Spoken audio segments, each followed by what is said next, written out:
In the early 1830s, the sun-baked fields of Louisiana and Alabama began to cough up the remains of a nightmare. These weren't just fossils, they were geological anomalies.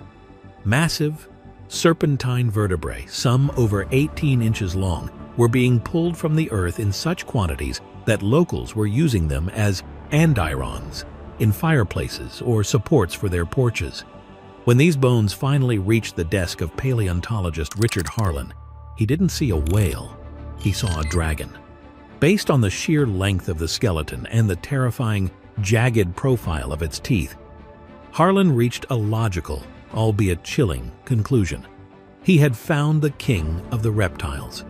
He named it Basilosaurus, literally, the king lizard. He envisioned a sea serpent of biblical proportions, a 60-foot mosasaur that had somehow survived the extinction of the dinosaurs to haunt the Cenozoic seas. It was a name that promised a scaled, cold-blooded monster. But the name was a lie. When the bones were later analyzed by Richard Owen, the man who coined the term dinosaur, the terrifying truth began to emerge. Under the microscope, the bone structure wasn't reptilian. It was mammalian. This wasn't a lizard. It was a whale. However, calling Basilosaurus a whale is like calling a great white a goldfish.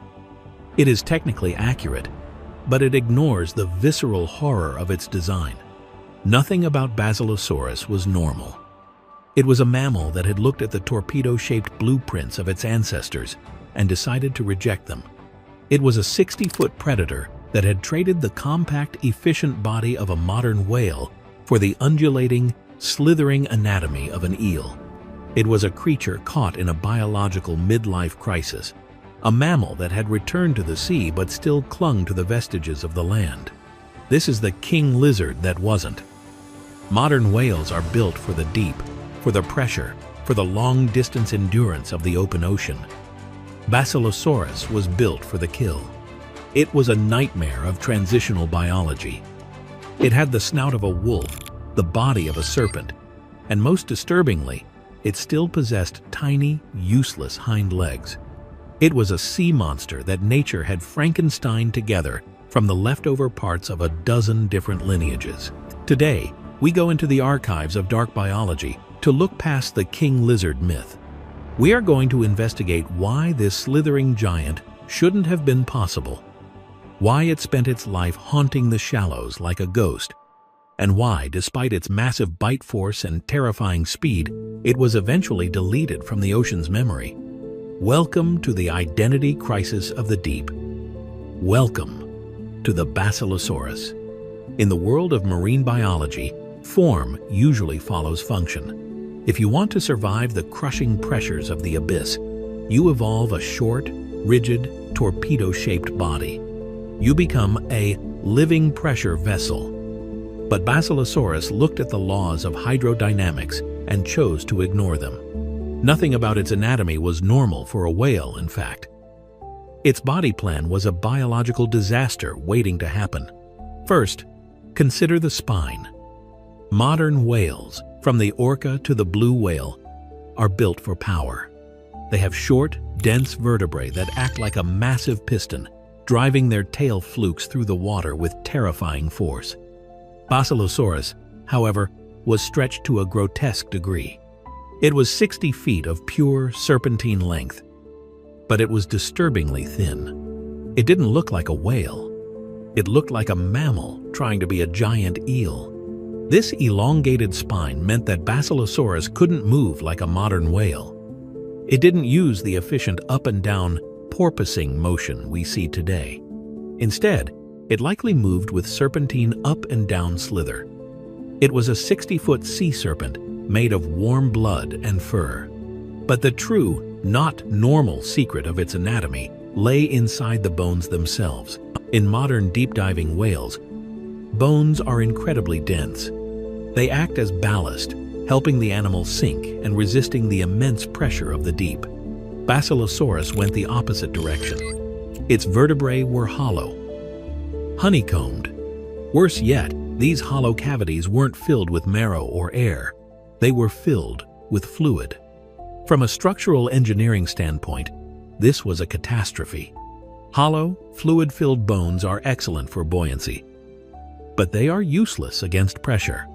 If Basilosaurus had tried to dive just a few hundred feet into the dark, cold depths where modern sperm whales hunt, the pressure differential would have been too much. Its own spine would have imploded. Its vertebrae would have shattered like glass under the weight of the ocean. This means Basilosaurus was a prisoner of the surface. This 60-foot apex predator was a surface stalker. It was forced to haunt the sunlit shallows and the mangrove swamps of the ancient Tethys Sea. It couldn't dive to escape predators, and it couldn't dive to find food. It was a giant, mammalian snake trapped in a two-dimensional world. Basilosaurus was an evolutionary glitch. It was a creature with the size of a titan, but the structural integrity of a toy. It was the ultimate shallow-water nightmare, a predator that could never leave the surface, making it the most dangerous thing you could ever meet in the light. If the elongated, serpentine body of Basilosaurus was an evolutionary experiment, its mouth was a declaration of war. Most modern whales have abandoned the traditional mechanics of hunting. The great baleen whales are massive filters, sifting tiny krill through biological sieves. Even the toothed whales, like the sperm whale or the dolphin, largely rely on suction feeding, using their tongues to create a vacuum that pulls slippery fish whole into their gullets. They don't chew, they swallow. Basilosaurus didn't follow the rules of the whale. It followed the rules of the wolf. It possessed a dental array that was a terrifying throwback to its land-dwelling ancestors. While modern whales have homodont teeth, meaning every tooth is the same shape, Basilosaurus had heterodont teeth. It had specialized tools for every stage of a massacre. At the front of its snout were sharp, conical incisors and canines designed for the initial strike to snag and puncture struggling prey. But further back sat massive, triangular molars with serrated edges. These weren't for show. They were for grinding and snapping through bone. Recent biomechanical studies have revealed that Basilosaurus likely possessed the highest known bite force of any mammal to ever walk or swim on Earth. We are talking about a crushing pressure of over 3,600 pounds per square inch (psi). To put that in perspective, that is significantly higher than a modern saltwater crocodile, and nearly 3 times the power of a spotted hyena. This wasn't a creature that ate fish. It was a creature that dismantled titans, and we have the forensic evidence to prove it. In a region of the Egyptian desert known as Wadi al-Hitan, or the Valley of the Whales, paleontologists made a gruesome discovery. They found the fossilized remains of Dorudon atrox, a smaller, torpedo-shaped ancient whale that lived alongside Basilosaurus. But these weren't just fossils. They were crime scenes. Nearly every juvenile Dorudon skull found in the area bore the same signature: massive, penetrating puncture wounds and crushing fractures located specifically on the brain case. The spacing of the holes perfectly matches the lethal incisors of a Basilosaurus. This reveals a dark biological truth. Basilosaurus wasn't just a predator. It was a specialist in mammalian fratricide. It would strike from the surface shadows, ignore the fleshy tail, and go straight for the skull. It used its 3,600 pounds per square inches of pressure to crush the brain of its own cousins, turning the ancient Tethys Sea into a slaughterhouse for its own kind. It didn't just kill to eat. It killed with a precision that suggests it was an apex strategist. In the world of Basilosaurus, being a whale didn't mean you were part of a family. It meant you were the most calorie-dense meal in the shallows.